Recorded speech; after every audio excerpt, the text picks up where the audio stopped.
ഗാന്ധി ജയന്തി ദിനത്തിൽ കാഞ്ഞങ്ങാട് നഗരസഭയിൽ മാലിന്യമുക്ത നവകേരളം ക്യാമ്പയിന്റെ ഭാഗമായുള്ള മഹാറാലി നടക്കും. ഇതിന്റെ പ്രചരണ ഭാഗമായി സൈക്കിൾ റാലിയും ഫ്ലാഷ് മോബും സംഘടിപ്പിച്ചു. This news sponsored by Emmanuel Silks, Kanhangad, Kannur and Thrissur. മാലിന്യമുക്ത നവകേരളം സ്വച്ഛതാ ഹി സേവ പദ്ധതികളുടെ ഭാഗമായി കാഞ്ഞങ്ങാട് നഗരസഭ കഴിഞ്ഞ സെപ്റ്റംബർ 17 മുതൽ നടത്തിവരുന്ന ജനകീയ ക്യാമ്പയിന്റെ ഭാഗമായാണ് ഗാന്ധി ജയന്തി ദിനത്തിൽ മഹാറാലി നടത്തുന്നത്. കമനീയം കാഞ്ഞങ്ങാട്, വലിച്ചെറിയൽ ചീരത്തെ എന്നീ മുദ്രാവാക്യങ്ങൾ മുൻനിർത്തിയുള്ളതാണ് ക്യാമ്പയിൻ. ഇതിന്റെ പ്രചരണാർത്ഥമാണ് നഗരത്തിൽ സൈക്കിൾ റാലിയും ഒപ്പം ഫ്ലാഷ് മോബും സംഘടിപ്പിച്ചത്. നഗര സ്ഥിരാകേന്ദ്രമായ കോട്ടച്ചേരിയിലായിരുന്നു ഫ്ലാഷ് മോബിന്റെ അവതരണം.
ദുർഗ ഹയർ സെക്കൻഡറി സ്കൂളിലെയും ഹോസ്ദുർഗ ഗവൺമെന്റ് ഹയർ സെക്കൻഡറി സ്കൂളിലെയും പടന്നക്കാട് നെഹ്റു കോളേജിലെയും കാഞ്ഞങ്ങാട് നിത്യാനന്ദ പോളിടെക്നിക്കിലെയും വിദ്യാർത്ഥികൾ സൈക്കിൾ റാലിക്കും ഫ്ലാഷ് മോബിനുമായി അണിനിരന്നു.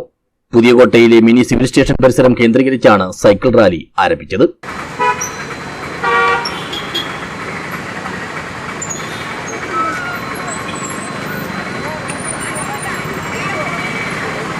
നഗരസഭാ ചെയർപേഴ്സൺ KV സുജാത ടീച്ചർ പ്രചരണ പരിപാടി ഉദ്ഘാടനം ചെയ്തു.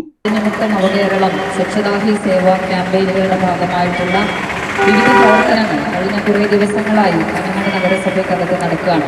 സെപ്റ്റംബർ 17 മുതൽ ഒക്ടോബർ 2 വരെയും അതുപോലെ തന്നെ ഒക്ടോബർ 2 മുതൽ തുടർന്ന് മാർച്ച് 31 വരെയുമുള്ള വിപുലമായ പ്രവർത്തനങ്ങളുടെ ഭാഗമായി കേരളം ഒന്നാകെ അതിനകത്ത് കാഞ്ഞങ്ങാട് നഗരസഭയും പൂർണ്ണമായും മാലിന്യ വിമുക്തമാക്കുന്നതിന് വേണ്ടിയിട്ടുള്ള പ്രവർത്തനങ്ങളാണ് നഗരസഭ വ്യത്യസ്ത വിഭാഗത്തിലുള്ള ആളുകളെ ചേർത്ത് പിടിച്ചുകൊണ്ട് നടത്തിക്കൊണ്ടിരിക്കുന്നത്.